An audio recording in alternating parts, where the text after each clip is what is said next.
રાજકોટના ગોંડલમાં રાજકીય સંગ્રામ કોંગ્રેસના 8 જેટલા ઉમેદવારોએ એક સાથે ફોર્મ પરત ખેંચી લેતા દોડધામ મચી ગઈ છે।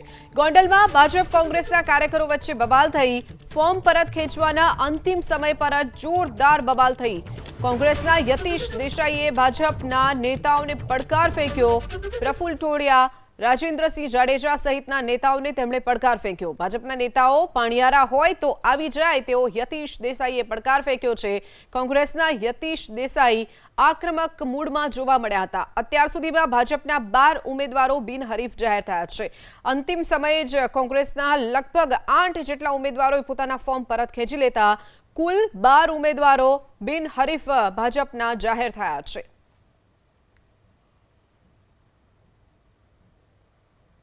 छाती में बंदूक मारो है અમે ગામમાં મારી ના दादा દીકરાઓ મારો બંદૂક કઈ તમારી સામે ઉભો ના ભાઈ ખોટો અને આની હાજરીમાં મારો પાણીયારા દીકરાઓ તો બસ પાણીયા દીકરા તમે અરે તમે તું જોઈ છે કેવા પાણીયારા જોઈ સમજ્યા તમે શું આ પોલીસ ને શાસનની હાજરીમાં પોલીસ દાદાગીરી કરો લો દાદાગીરી અમે દાદાના દીકરા સાલો છાતી આવી ચાલ દાનવાડીમાં પાણી દીકરા મારી નાખજો ના બાપા મને કોઈ મારવા જ નથી તમારી હેસિયત નથી મારી નાખવાની અમે મારતા જ નથી કોઈ દાદાના દીકરા હું કરો લો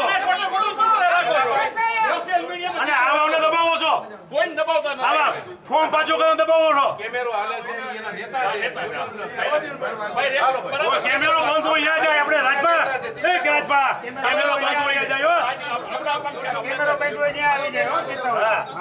સ્વાભાવિક છે કોંગ્રેસના નેતાઓ ગાંગા થાય આવું બધું કારણ થાય એટલે કારણ કે વર્ષોથી જાકારો અને જાકારો આ જાકારાને કારણે સ્વાભાવિક માણસ ઉગ્રતા એનામાં આવતી હોય તો કોંગ્રેસીઓ થોડીક કાગારોડ કરે છે કારણ કે વર્ષોથી એમની આદત છે ચૂંટણીઓ હાર્યા પછી ઘણીવાર ઈવીએમને દોષ દે, ઘણીવાર ઉમેદવારને દોષ દે, ઘણીવાર ભારતીય જનતા પાર્ટીને દોષ દેતા હોય એટલે એ સ્વાભાવિક છે કે એમની ઉગ્રતા થઈ હોય। અમારા ભારતીય જનતા પાર્ટીના દરેક કાર્યકરો શિસ્તબદ્ધ રીતે એમનો સામનો કરવાનો છે। અત્યાર સુધીમાં 12 સીટ બિનહરીફ ઓલરેડી જાહેર થઈ છે।